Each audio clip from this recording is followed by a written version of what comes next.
es algo bien especial. Es como los hermanos que nos ayudan en lo que es el trabajo dentro de la iglesia, como son los guardianes. Nos gozamos de tener aquí a los hermanos guardianes también. Gloria a Dios. Aleluya. Yo creo que sin el trabajo de todos ustedes no podríamos funcionar. Acuérdese de eso. Sin el trabajo de todos los servidores no podría una iglesia local caminar adecuadamente. Yo creo que los ministros nunca podríamos hacer nuestro trabajo si ustedes no hacen el que les toca hacer. Y yo creo que ese es el privilegio de parte de Dios para cada uno de nosotros. Bueno, leamos el capítulo 6 de Isaías. Desde el verso 1 dice: En el año de la muerte del rey Uzías, vi yo al Señor sentado sobre un trono alto y sublime, y la orla de su manto llenaba el templo. Por encima de él había serafines, cada uno tenía 6 alas. Con 2 cubrían sus rostros, con 2 cubrían sus pies, y con 2 volaban. Y el uno al otro daba voces diciendo: Santo, Santo, Santo es el Señor de los ejércitos. Llena está toda la tierra de su gloria. Y se estremecieron los cimientos de los umbrales a la voz del que clamaba, y la casa se llenó de humo. Entonces dije: ay de mí, porque perdido estoy, pues soy hombre de labios inmundos. Y en medio de un pueblo de labios inmundos habito, porque han visto mis ojos al Rey, el Señor de los ejércitos. Entonces voló hacia mí uno de los serafines con un carbón encendido en su mano que había tomado del altar con las tenazas. Y con él tocó mi boca y dijo: he aquí, esto ha tocado tus labios, y es quitada tu iniquidad y perdonado tu pecado. Y oí la voz del Señor que decía: ¿a quién enviaré? ¿Y quién irá por nosotros? Entonces respondí: heme aquí, envíame a mí. ¿Quiere levantar su mano para orar? Vamos a pedirle al Señor que nos hable en estos minutos, que su palabra nos impacte. Señor, en esta hora te damos gracias porque tú nos has permitido, Señor, podernos reunir una vez más para alabarte y para oír de tu palabra. Gracias, Señor, por este año de servicio del diaconado, Señor. Te doy gracias porque desde el momento en el que fueron llamados, tu Espíritu Santo los capturó, tu Santo Espíritu les habló, tu Santo Espíritu les dio convicción, y a pesar de las circunstancias, Señor, y a pesar de lo difícil, de los cambios, tú pusiste en ellos una visión. Tú pusiste, Señor, un anhelo, un espíritu preparado, Señor, un espíritu dispuesto para poder hacer una labor en esta iglesia local. Padre, desde ya yo los bendigo en tu nombre. Te doy gracias, Señor, por el privilegio que les has dado de servirte. Que ese ánimo, que ese espíritu, Señor, continúe cada vez más fuertemente para poder servirte en todas las áreas en las que tú quieres llevarlos a ellos, Señor, según tu plan. Sabemos que tu palabra dice que aquel que te sirve en el diaconado es digno de honra. Y sabemos, Señor, que son ministros que tú preparas, siervas que tú preparas, Señor, para mayores trabajos en tu obra. Los bendecimos desde ya y te pedimos que tu palabra, Señor, nos hable a todos en el nombre de tu Hijo amado Jesucristo. Amén. Como pueden ver, el pasaje clave que yo quiero compartir con ustedes es el verso 8. Pero vamos a tener que hacerle contexto a ese verso para poder entender la dimensión de la pregunta que el Señor hizo en medio de una experiencia maravillosa que tuvo Isaías. Isaías es un profeta, como lo hemos conocido, pero Isaías fue un hombre que en su ministerio se puede encontrar una característica muy especial. fue un hombre que vivía en la presencia de Dios.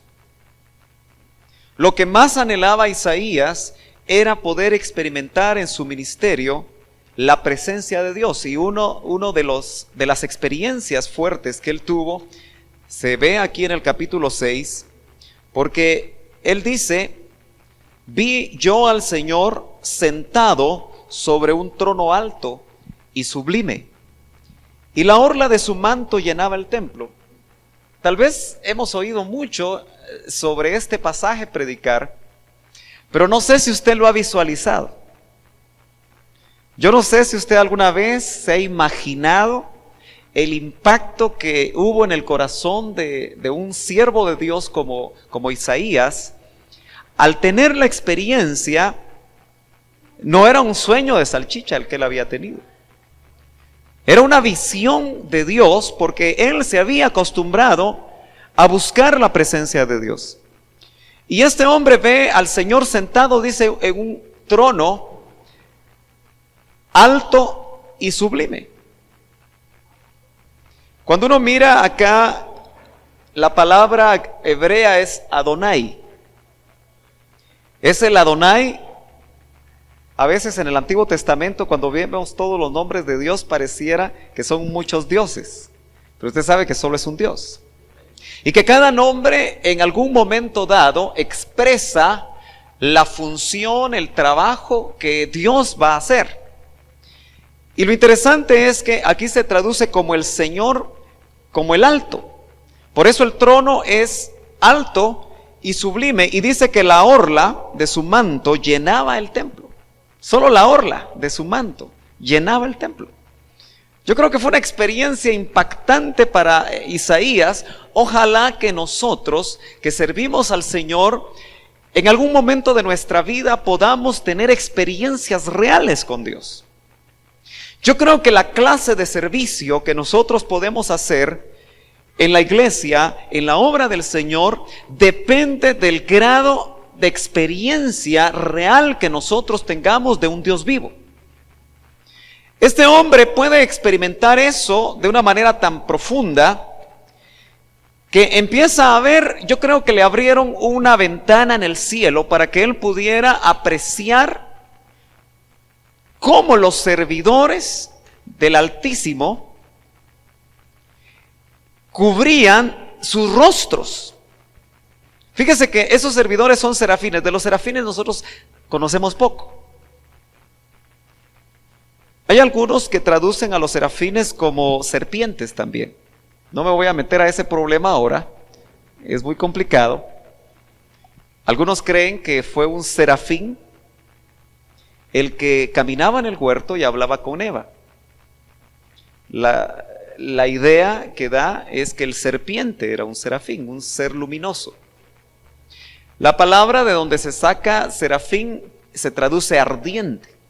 Nosotros podríamos decir que son los ardientes los que estaban ahí como parte de la corte celestial, aunque conocemos nosotros que en esa jerarquía celestial hay muchos niveles. En esta visión que tuvo Isaías, ve a los serafines, seres alados, de 6 alas, dice acá, porque tenían, yo no sé si usted trata de imaginarse, a veces es bueno uno imaginarse la palabra, porque uno la visualiza, y como que es más fácil el poder uno entender lo que el Espíritu Santo quiere decir. Pero dice que estos seres, con 6 alas, 2 de sus alas cubrían sus rostros. ¿Por qué cubrían sus rostros? ¿Cuál era la razón por la que los serafines, que eran seres, o que son seres sin pecado, criaturas de Dios, cubrían su rostro? Porque estaban, dice, sobre el trono, y creo yo que cuando ellos cubrían su rostro era porque estaban, no podían, no se sentían ellos, yo no sé si podemos pensar eso, pero no se sentían dignos, aunque eran impecables, aunque eran criaturas soberbias de Dios. Estos seres cubrían sus rostros ante la majestad, pero especialmente ante la santidad de Dios. Cubrían sus rostros. Porque vemos que ellos empiezan a decir, y el uno al otro daba voces diciendo: Santo, Santo, Santo es el Señor. Yo creo que no existe en la Escritura algo más impactante, porque en Apocalipsis se vuelve a repetir esa escena, me parece que también donde están ahora los seres vivientes, los 24 ancianos, y ahí se devela un poquito más acerca de lo que es la corte celestial. Pero lo impactante es que nuevamente se dice: Santo, Santo, Santo. Es el único que puede ser 3 veces santo. Si podemos decir esto, es la Trinidad de la santidad. Es decir santo, santo, santo. Yo creo que es algo que en el mismo infierno cuando se oye, deben de temblar, porque se está hablando del más alto y se está hablando de la santidad que solamente está en ese nivel en Dios, en su esencia misma. Por eso ellos tapaban con sus alas, tapaban sus rostros. No podían, pero no, recuerden, no tenían pecado. Pero ellos no se sentían dignos ante lo que podían ver. ¿Cree usted que nosotros también un día vamos a tener esa experiencia maravillosa, hermano? Yo creo que sí. Vamos a tener esa experiencia maravillosa. Y este hombre en la tierra, que él mismo se define como un hombre de labios inmundos, habitando en un pueblo con labios inmundos, tiene la experiencia y él cree que por haber visto la santidad, mire lo que decían ellos: el Señor dice: Santo, Santo, Santo es el Señor de los ejércitos, llena está toda la tierra de su gloria. ¡Qué maravilloso! ¡Qué maravilloso lo que él está viendo ahí! La dimensión de cómo él puede llenar un planeta tan pequeño en medio del universo mismo, y que su gloria puede estar en toda la tierra. Y se estremecieron los cimientos de los umbrales, porque hay un templo. Él pudo ver a Dios sentado en un templo. Un día usted y yo vamos a hacer columnas en ese templo. Lo dice la Biblia. ¿Cuántos creen que vamos a hacer columnas en el templo de Dios? Aleluya, gloria a Dios. Todo lo que estamos haciendo en la tierra es precisamente para que un día nosotros podamos estar en ese templo, podamos experimentar la presencia de Dios, podamos incluso como la esposa del Hijo de Dios ser todavía más grande que los serafines. ¿Porque usted cree que la esposa va a ser más grande que cualquier jerarquía angélica? Yo creo que sí, porque ningún serafín se va a casar con el Hijo de Dios. Ningún querubín se va a casar con el Hijo de Dios, sino que lo va a hacer, yo creo que el resultado del misterio más grande, lo va a hacer lo más bajo de la creación de Dios. Porque el hombre, lo dijo muy bien el salmista: ¿quién es el hombre para que de él te acuerdes? Comparado con serafines, comparado con querubines, comparado con cosas que tal vez nosotros no logramos atisbar claramente en la Biblia. ¿Quién es el hombre? Y máxime el hombre de labios inmundos. Este hombre era un profeta de Dios, pero a pesar de eso sabía que era un hombre con debilidades. Era un hombre que necesitaba la redención de Dios, necesitaba que el sacrificio de uno que estos profetas, cuando uno los estudia, se da cuenta que esos profetas, con los ojos del Espíritu que el Señor en determinado momento les prestaba, podían ver al Mesías, podían ver al Cordero de Dios muriendo en la cruz, podían ver a aquel que, siendo el Hijo de Dios, al Emmanuel, iba a darles redención muchos años adelante, pero por los ojos de la fe podían ver eso. Y eso los hacía a ellos reconocer su necesidad de un redentor. Por eso notamos nosotros que dice en el verso 5 Isaías: ¡ay de mí! Porque perdido estoy, pues soy hombre de labios inmundos, y en medio de un pueblo de labios inmundos habito. porque han visto mis ojos al Rey, el Señor de los ejércitos. Ahora note usted lo que va a pasar en el verso 6, porque para mí eso es una de las cosas que todos aquellos que vamos a estar sirviendo al Señor debería de ser una experiencia, el verso 6. Todos en algún momento deberíamos de pensar cuando somos llamados al servicio, y cada día somos llamados al servicio. Yo creo que cuando a nosotros se nos olvida cada día que hemos sido llamados y que recibimos de parte del Espíritu la invitación para seguir sirviendo, y no solamente cuando en algún momento dado una autoridad de la iglesia nos llamó, sino que nosotros estamos sabidos que ese llamado es continuo. Mientras estemos en la tierra, el llamado es continuo, es constante. Por eso no podemos permitir desánimo en el servicio al Señor. Aunque viene el desánimo, vienen las dificultades, yo creo que tenemos que recordar que por quién hemos sido llamados. Pero antes del llamamiento, que de eso le quiero hablar, del llamamiento a servir, del llamamiento a ser ministro, porque ustedes son ministros, servidores, en las diferentes áreas, en las diferentes situaciones en las que ustedes se mueven para servir al Señor, tiene que haber un llamado. Pero no solamente un llamado humano, porque el llamado humano es el canal que Dios utiliza. Pero si el llamado no viene de Dios para tu vida, eso va a definir la clase de servicio que tú haces. Eso va a definir la clase de servidor que tú eres. Pero noten lo que pasó primero antes del llamado en la vida de este profeta. Entonces voló hacia mí uno de los serafines, con un carbón encendido en su mano que había tomado del altar. Yo no sé si usted se pone a pensar, a nosotros la Biblia nos muestra que primero Dios quiso habitar en una tienda de reunión con Moisés. Parece ser que esa tienda de reunión que se muestra antes del mismo tabernáculo que se le conoce como el tabernáculo de Moisés, lo que tenía era básicamente un lugar donde la presencia de Dios bajaba. No es mi interés ahorita dar un estudio sobre eso.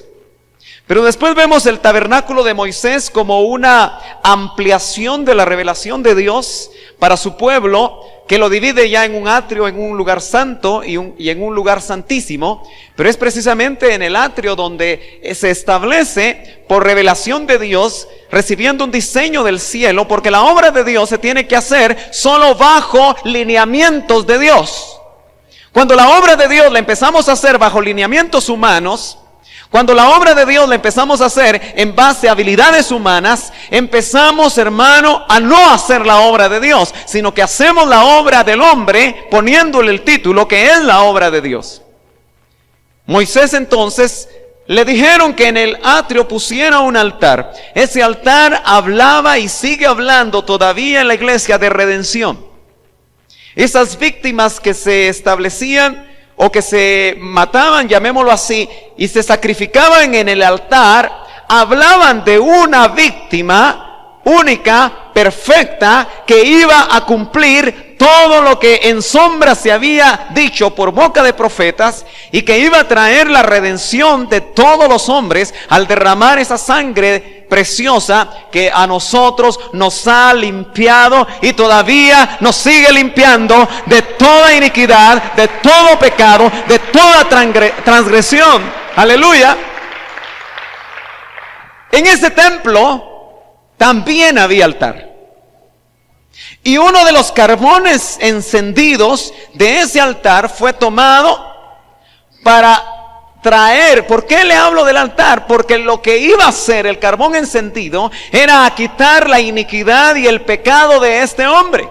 Entonces tenía que hablar, tenía que ser un carbón encendido del mismo altar que prefiguraba la redención.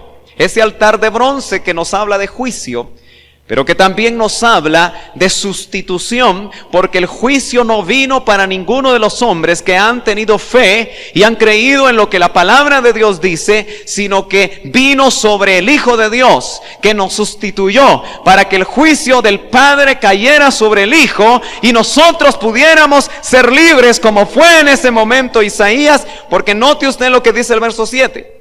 Y con él tocó mi boca y dijo: he aquí, esto ha tocado tus labios, y es quitada tu iniquidad. Si dice que es quitada su iniquidad, yo creo que fue quitada su iniquidad. Y no solamente su iniquidad, y dice, y perdonado, pero el hebreo dice, expiado tu pecado. Por eso era un carbón encendido del altar. Y no es cierto que el mismo Hijo de Dios, después de derramar la sangre, tuvo que bajar al mismo infierno, tuvo que bajar al lago de fuego, y probablemente su cuerpo vino a ser como un carbón encendido. No es cierto que el mismo fuego en el holocausto, en el que el cordero también fue deshecho, ese carbón encendido quizá prefiguraba el trabajo tremendo que Él en sustitución por nosotros, aleluya, iba a hacer. Por eso ese carbón encendido que fue puesto en los labios del profeta, quitó su iniquidad y perdonó su pecado. Por eso ninguno de nosotros que no haya nacido de nuevo puede servir. Por eso ninguno de nosotros que no tengamos la experiencia que a través de la sangre de Jesucristo fue quitada nuestra iniquidad y sigue siendo perdonado nuestro pecado, porque es cierto, no somos impecables. Todavía el pecado nos alcanza. Ojalá que sea el pecado el que va detrás de nosotros y no que nosotros vayamos detrás del pecado.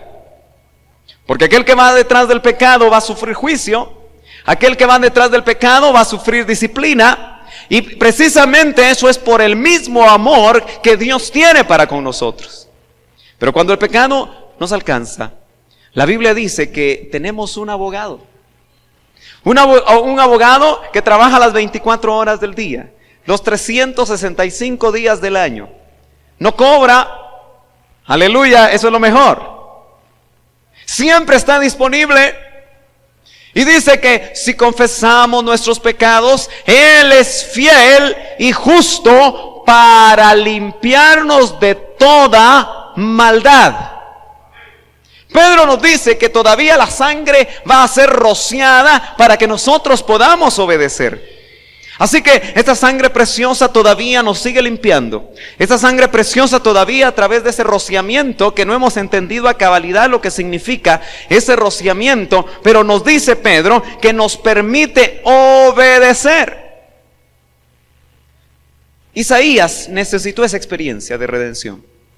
Todos los que estamos aquí, si hemos recibido la experiencia de la redención, démosle un aplauso al Señor. ¡Aleluya! Porque el Espíritu da testimonio a nuestro espíritu.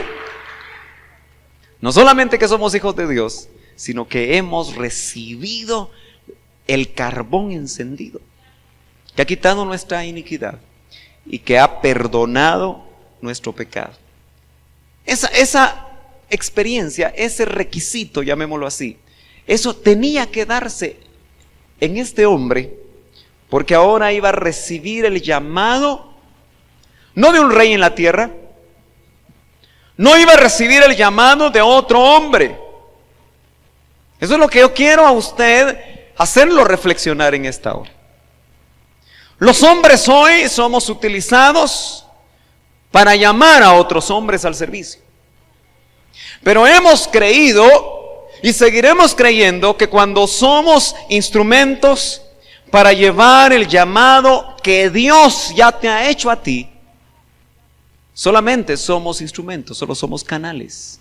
Pero el llamado necesita que usted lo reciba de parte de Dios. Y eso va a ser la diferencia.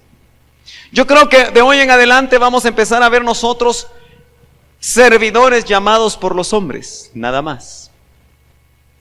Y servidores que, aunque fueron llamados por hombres, El llamado fue de Dios y tienen testimonio en su espíritu que el llamado fue de Dios. Eso va a mostrar la diferencia. Y dice, y oí la voz del Señor. Ese Señor que estaba sentado en el trono. ¿Cuál es la figura? ¿Qué es la enseñanza que nos muestra a nosotros que alguien esté sentado en un trono? Es uno que gobierna, es uno que tiene señorío, es uno que tiene autoridad. Y cuando dice que su gloria llenaba toda la tierra, habla no de cualquier rey, no habla de cualquier autoridad, habla de la autoridad. Habla del que está más arriba. Aleluya. Y esa es la voz del que oye Isaías cuando dice: y oí la voz del Señor que decía. ¿A quién? ¿A quién enviaré? Note que no le está diciendo a Isaías: ven tú. Él lanza una pregunta. Y yo creo que sigue haciendo esa pregunta a los hombres. ¿A quién enviaré? Él no viene y dice: hermano, tú tienes que ir. O Pedro, o Juan, o Luis. Sino que el Espíritu Santo sigue hablando y diciendo: ¿a quién enviaré? Pero lo más tremendo es la segunda pregunta, o la segunda parte de esa pregunta: ¿y quién irá por nosotros? Está hablando ese Dios que se manifiesta en tres. No que sean un Dios trino en el sentido de ser tres dioses. Por eso nos gusta más usar la triunidad. Pero es un Dios que se presenta como Padre, es un Dios que se presenta como Hijo, y es un Dios que se presenta como Espíritu Santo. Yo no le tengo que hablar acerca de eso, usted lo sabe. Pero Él dice: ¿quién irá por nosotros? Hermano, qué tremendo. Dios con todo su poder, con todos los servidores que tiene, los ardientes. ¿Sabe por qué me gustan los ardientes? Y por qué creo yo que aparecen en esa visión los ardientes. Es porque los servidores que van a responder al llamado de Dios tenemos que ser ardientes. No podemos ser tibios, no podemos ser fríos. Necesitamos ser ardientes. Yo creo que esos ardientes reflejaban lo que había en Dios. Ellos ardían. Y no es cierto que la novia, la que se va a casar, es la que va a arder en amor para su amado. Pero no solamente en amor para su amado, sino que va a arder en servicio, va a arder en disposición, va a arder en despojamiento, va a arder en muchas cosas que el Espíritu Santo le va a decir. Los ardientes son los que aparecen ahí y son los siervos que Dios utiliza en esa visión para actuar sobre la vida de Isaías. Yo creo que también van a ser los ardientes en la tierra, los que van a oír el llamado, los que van a tener oídos y los que van a actuar para que otros también puedan recibir bendición y llamado. Entonces respondí: heme aquí, envíame a mí. Note usted que el llamado es individual. El llamado es a cada uno de nosotros. Hay esposos que reciben llamado y la esposa no. Hay esposas que reciben llamado y los esposos no. Hay padres que reciben llamado y los hijos no. Hay hijos que reciben llamado y los padres no. Bienaventurado aquel que reciba toda su familia, pero en lo individual, llamado. Porque entonces no vamos a andar paticojos. Amén. ¿Cuántos dicen todavía amén? heme aquí, envíame a mí. Qué maravilloso es que un esposo recibe ese llamado, que también la esposa reciba ese llamado, y que como consecuencia del llamado de los padres, los hijos también tengan su propia experiencia y reciban de parte del Señor ese llamado. Yo creo que Dios quiere hacer eso. ¿Cree usted que Dios lo quiere hacer en estas familias que están aquí representadas? Yo creo que Dios lo quiere hacer, porque usted cuando sirve en el diaconado, muchas veces tiene que hacer correr a su familia. O tal vez usted se viene primero para no presionarlos a ellos, y eso ya significa un problema. Eso ya significa un sacrificio. Muchos de sus hijos quizá en su corazón sienten como que su papá o su mamá les fueron robados por esa iglesiota. Pero cuando los hijos también, como consecuencia del llamado de Dios sobre las vidas de nosotros, empiezan a recibir bendición sobre sus propias vidas, y el servicio, en lugar de ser carga o tropiezo para los mismos hijos, resulta en bendición. Ellos mismos están preparados para recibir de parte del Señor. Yo también. Pero como empezaron tarde, vamos a terminar tarde. Pero por favor, alguien que me marque el tiempo. Y quisiera ver un verso en el capítulo 33 para completar lo que quiero trasladarle a su corazón, de Ezequiel, ahí cerca de Isaías. Capítulo 33, vamos a leer desde el verso 1, dice: y vino a mí la palabra del Señor diciendo: hijo de hombre, habla a los hijos de tu pueblo y diles: si yo traigo una espada sobre un país, y la gente del país toma a un hombre de entre ellos y lo ponen de centinela, y éste ve venir la espada sobre el país, toca la trompeta y advierte al pueblo, y el que oye el sonido de la trompeta no se da por advertido, su sangre recaerá sobre él, pero si hubiera hecho caso, habría salvado su vida. Verso 6, pero si el centinela ve venir la espada y no toca la trompeta, y el pueblo no es advertido, y una espada viene y se lleva a uno de entre ellos, él será llevado por su iniquidad, pero yo demandaré su sangre de mano del centinela. Y a ti, hijo de hombre, te he puesto por centinela de la casa de Israel. Oirás pues la palabra de mi boca y les advertirás de mi parte. La vez pasada que estuvimos hablando acerca de lo que es el verdadero diaconado, que estuvimos viendo en la palabra que el diácono no es solamente una persona que arregla sillas, que limpia templos, que ordena flores, sino que es mucho más que eso. Yo voy a hablar, después de meditar sobre el llamado, que ojalá que cada uno de nosotros podamos en esta noche recordar en nuestro corazón. Y si no lo hay, pedirlo. Porque si no lo hay, por eso estás sirviendo como lo haces. Pero si lo hay, por eso también estás sirviendo como lo haces. Hoy los encargados del diaconado van a empezar a entender por qué algunos sirven y otros no sirven. Amén. ¿Por qué unos vienen tarde a sus privilegios o no vienen?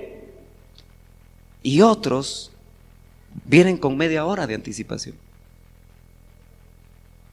Porque para venir tarde todos tenemos excusa. Todos. Pero depende tu llamado, depende tu experiencia, para que tú y yo podamos servir a Dios con excelencia. Pero note usted que entonces yo veo en el diaconado, aunque yo sé que aquí hay líderes de diferentes áreas, ya dijimos que todos, en cierta manera, somos diáconos, somos servidores. Pero yo veo que Dios a nosotros nos ha llamado entonces a un papel de centinelas dentro del pueblo de esta iglesia local. Y ya lo dice ahí la escritura, el papel del centinela era un papel muy sencillo, pero demasiado riesgoso, porque le podía ser demandada la sangre del pueblo por estar dormido, por no oír ni ver. Generalmente los centinelas como atalaya los ponían en alto. ¿Sabe usted que Dios en el servicio, el que está haciendo, lo puso en alto? Ay, hermano, yo me siento bien bajo. Sí, a veces nos sentimos como que lo que estamos haciendo para Dios no es importante. Pero Dios nos ha puesto a nosotros en alto. Fíjese que nosotros muchas veces servimos bajo ciertos marcos que incluso los hombres nos han dado. Y tenemos que ver si la palabra ampara esos marcos. Usted, ujier, cuando está ahí bien paradito, bien chanclecito, bien uniformadito, ¿no cree que usted es centinela de esa línea de sillas? Sí. Usted es centinela. Entonces usted necesita no solamente cumplir un privilegio de estar ahí paradito, puro robotito. Usted tiene que estar hablando sus lenguas para sensibilizarse a la voz de Dios, para meterse en una atmósfera espiritual que en determinado momento el Espíritu Santo encuentre en usted un vaso preparado. Recuerde que el Espíritu Santo no anda buscando santidad. El Espíritu Santo anda buscando disposición. A veces usted puede estar ahí paradito pensando en que los frijoles se le van a quemar. Ahí sería paradita, ¿verdad? O pensando en que doña María no le ha pagado. ¿Y qué es lo que va a hacer el día lunes con doña María para que le pague? ¿Cómo va a hacer el Espíritu Santo para capturar su mente? ¿Cómo va a ser el Espíritu Santo para capturar su atención? Si usted no está ahí sabiendo cuál es su papel, es centinela. Ahí en esa fila, yo creo que a los ujieres se les da un área, ¿no? Igual que a los diáconos. Y los diáconos tienen como 10, 8, 7, no sé cuántos ujieres que están cubriendo. Entonces necesitan estar en un ambiente del Espíritu, porque el que puede estar en su área sentadas personas que necesitan a Cristo.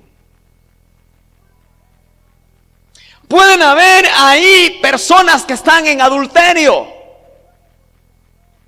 que están en fornicación. Puede haber personas sentadas en esa área que se van a suicidar. Y si nosotros no logramos que el Espíritu encuentre instrumentos para moverse en sus dones. Fíjese que nosotros nos hemos acostumbrado a que 2 o 3 hermanos profeticen todo el tiempo. Y a veces profetizan de parte de ellos. Eso lo vamos a parar. Y todos estamos acostumbrados a que los mismos, ya el que dirige los dones, ya sabe por dónde va. ¿Cuándo los sugieres profetizan? Ay, hermano, es que no nos han dicho. ¿Y dice la Biblia que le tienen que decir a usted? A veces son marcos, costumbres, cosas que hemos visto hacer. ¿Cuándo vamos a ver a los sugieres romper los turnos? Porque la presencia de Dios fue tan abrasadora sobre ese ujier que va a empezar a danzar. Ningún encargado de diáconos le va a ir a decir a usted, ¿y usted por qué se puso a danzar?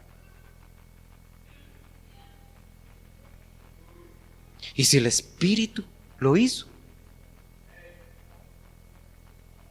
Claro, el Espíritu y Dios es un Dios de orden y Dios es el Espíritu. El Espíritu es ordenado. Pero eso no quita que haya una profecía de un diácono. Yo veo diáconos aquí. ¿Cuándo voy a ver un diácono profetizando? Si estaban más interesados en que los ujieres estén haciendo su trabajo, y está bien en lo humano, pero cuando nosotros estamos en el Espíritu, como Isaías, me parece que fue él, usted me ayuda, el que dijo, delante de la presencia de quien estoy. Así hablaba Isaías. Entonces nosotros necesitamos, Dios es para todos, estar en un ambiente en el que estamos preparados para presentar batalla espiritual por esa persona que necesita al Señor. Que necesita, hermano, ¿cuándo vamos a empezar a ver discernimiento de espíritus entre nosotros? Dios los ha puesto de centinelas. Y si no tocan trompeta, la sangre del pueblo puede ser demandada. Me va a decir quizá el hermano Nofre, después de este mensaje, hermano, todos me presentaron su renuncia. Porque está muy difícil. Eso es para el hombre. Ese es el pensamiento humano. Pero por eso era importante, y es importante, ¿quién te llamó?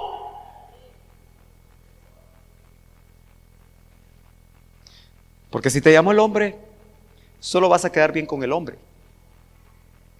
Eso es lo que te va a interesar, estar contento con el hombre. Que el hombre que te llamó esté contento contigo. Pero si te llamó y oíste la voz de uno que te dijo, ¿quién irá por nosotros? Y tú dijiste, heme aquí, Señor, envíame a mí. Nota que Isaías no sabía dónde lo iban a enviar. Él se lo dijo, envíame a mí. Ni preguntó qué iba a hacer, solo estuvo dispuesto.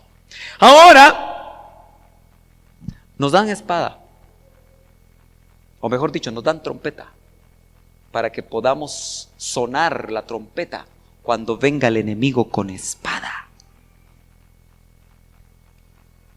Como centinelas, nosotros necesitamos discernir desde la entrada, porque usted sabe que en el templo de Salomón había porteros. Yo no sé si los hermanos ujieres, creo que son ujieres, ¿verdad? Los que están a la entrada de los cultos, del templo, en los cultos, saben lo que deben hacer como porteros. Hay que estar hablando en lenguas y no platicando que la selección perdió. Que si les hubieran dado un ratito más, los 2 minutos que faltaba para el partido, Guatemala empata. No, ahí es de estar en la puerta. ¿Usted no cree que el ujier que está cuidando carros puede estar en el espíritu? No crea, yo observo cuando paso con el carro y chequeo cómo están los hermanos. A veces los veo tristes, espero que sea porque no pueden oír palabra ese día. Pero hay que estar hablando en lenguas, porque si viene un ladrón, ¿usted no cree que se puede estar en el espíritu y tomar autoridad espiritual? Fíjese que ahí y en este lugar se mueven potestades. ¿Usted se recuerda cuando en aquel lugar donde íbamos antes atropellaban gente? ¿Sí? ¿Oyó usted de eso por muchos años? ¿Usted cree que no eran espíritus los que tomaban a los conductores y que con odio tiraban los vehículos? Aquí pasa igual. Si se está intercediendo en el espíritu, uno puede detener muchos ataques del enemigo. Por eso es que el diaconado de Hechos 6 y los ujieres de Hechos 6 estaban llenos del Espíritu Santo. Esperaban que se movieran en esa llenura. Qué lindo, ¿verdad? El poder estar uno disfrutando de la alabanza. Mire, yo no sé si yo estoy rompiendo cosas aquí, pero yo siento que lo que estoy diciendo lo estoy diciendo del Espíritu. Usted lo discierne. Pero yo no creo que un ujier deba de estar como soldadito. Si la alabanza lo está tocando. El que también él use sus palmas, ¿no da ejemplo eso? ¿No dará ejemplo eso? ¿O será que porque usa sus palmas ya no puede servir?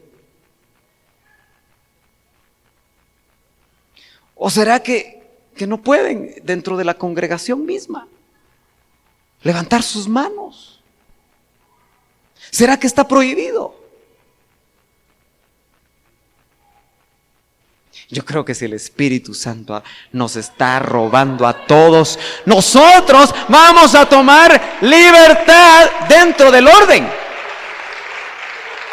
Yo no estoy dando permiso para que los que sirven por turnos todo el tiempo pierdan los turnos.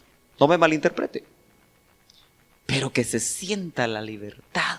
Por eso es que cuando no se está en el Espíritu, no se percibe la necesidad de oración que tiene una hermana que aún en el mismo mensaje ya está derramándose. Y uno puede tener ojos como centinela y tal vez hasta ver los espíritus que puedan estar dañándola.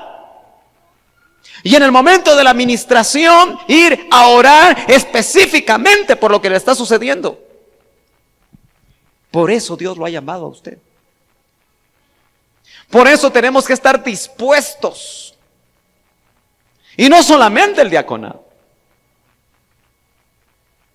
Todos. Si nosotros reconocemos quién nos llamó y que somos centinelas del pueblo, donde estemos y lo que nos toque hacer, lo vamos a hacer bien. Los coordinadores no nos van a tener que andar correteando, sino que nosotros vamos a saber exactamente por el Espíritu. ¿Usted cree que el Espíritu que está ungiendo a un vaso en el púlpito no es el mismo Espíritu que está en las cabezas? No es el mismo Espíritu que está en los diáconos, no es el mismo Espíritu que está en los ujieres. Si la unción está bajando, se debe de trasladar, porque el Espíritu quiere lo mismo, para que se esté preparado. Fíjese que desde los porteros debería de empezar el trabajo de Dios. Qué lindo sería que cuando uno viene así todo cabizbajo, ¿verdad?, el portero le diga a uno una palabra de Dios desde que le aprieta la mano. Y que uno sienta el impacto. Y que ya de ahí entre uno, pero cambiado. ¿Usted cree que eso no puede pasar aquí? Yo creo que sí. Muchos me han dicho que cuando han venido por primera vez a este lugar, sienten ganas de llorar. No sé si a usted le ha pasado. Pero si le pasó una vez y ya no le pasa, qué triste. Si ya no nos pasa, qué triste. Podemos caer en religiosidad. Por eso qué importante es que los de alabanza estén prendidos, ¿verdad? Percibiendo los espíritus que están oprimiendo al pueblo. Bienaventurado el director de alabanza, que desde el momento en el que ve entrar a las ovejas, discierne. Y empieza a tocar su trompeta. Y empieza a tocar la trompeta. Y empieza a tocar la trompeta. Porque usted sabe que la alabanza y la adoración es una arma poderosa de guerra espiritual que va a liberar al pueblo.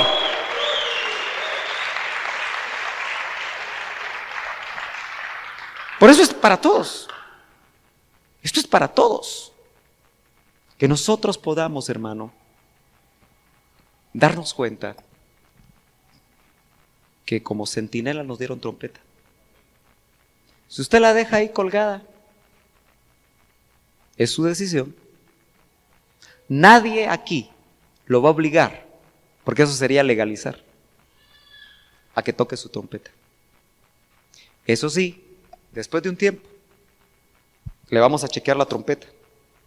Y si está muy nueva, se la vamos a dar a otro que quiera tocarla.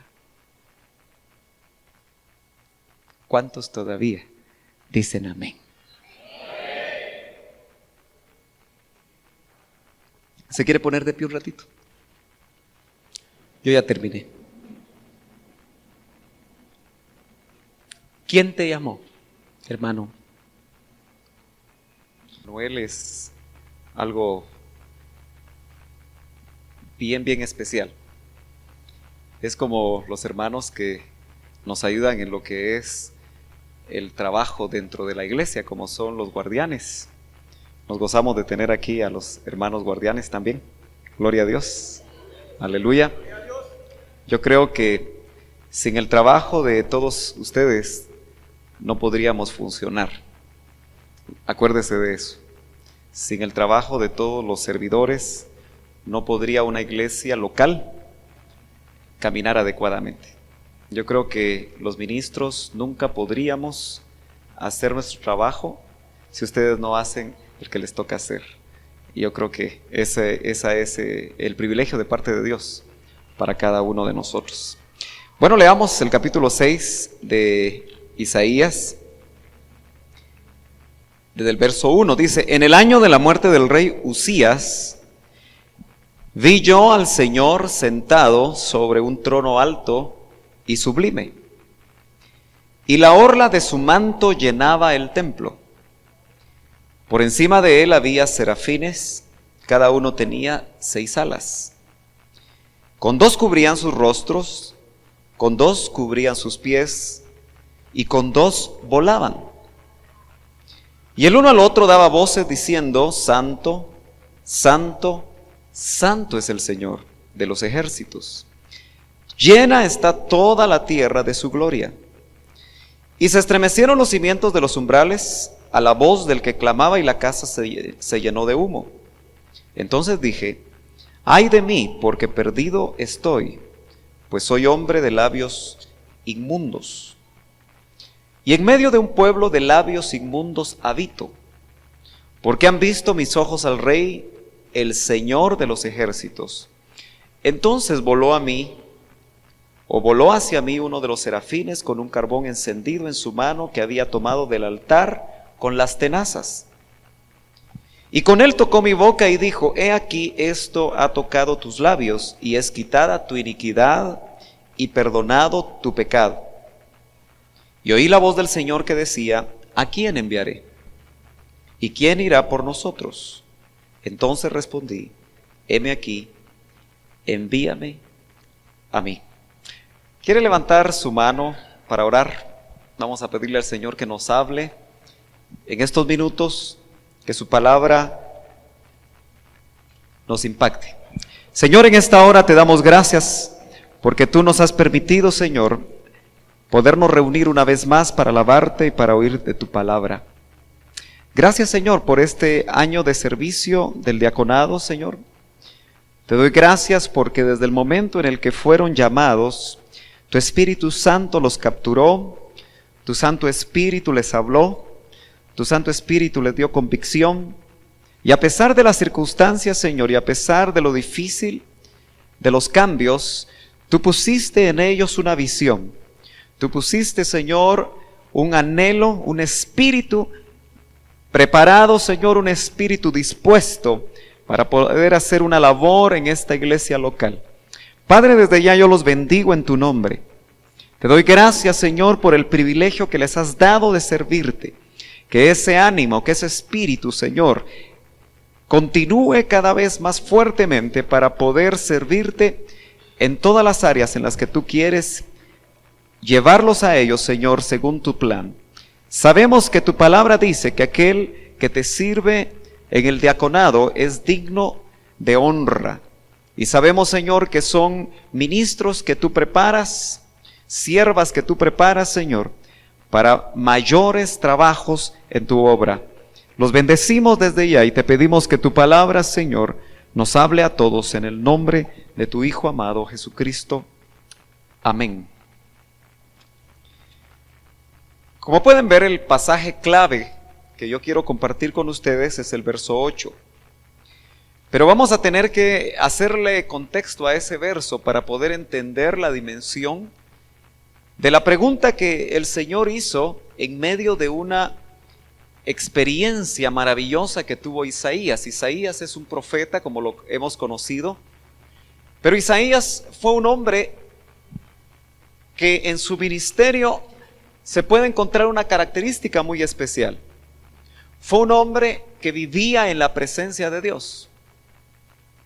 Lo que más anhelaba Isaías era poder experimentar en su ministerio la presencia de Dios. Y uno de las experiencias fuertes que él tuvo se ve aquí en el capítulo 6, porque él dice: vi yo al Señor sentado sobre un trono alto y sublime, y la orla de su manto llenaba el templo. Tal vez hemos oído mucho sobre este pasaje predicar, pero no sé si usted lo ha visualizado. Yo no sé si usted alguna vez se ha imaginado el impacto que hubo en el corazón de un siervo de Dios como Isaías, al tener la experiencia. No era un sueño de salchicha el que él había tenido. Era una visión de Dios, porque él se había acostumbrado a buscar la presencia de Dios. Y este hombre ve al Señor sentado, dice, en un trono alto y sublime.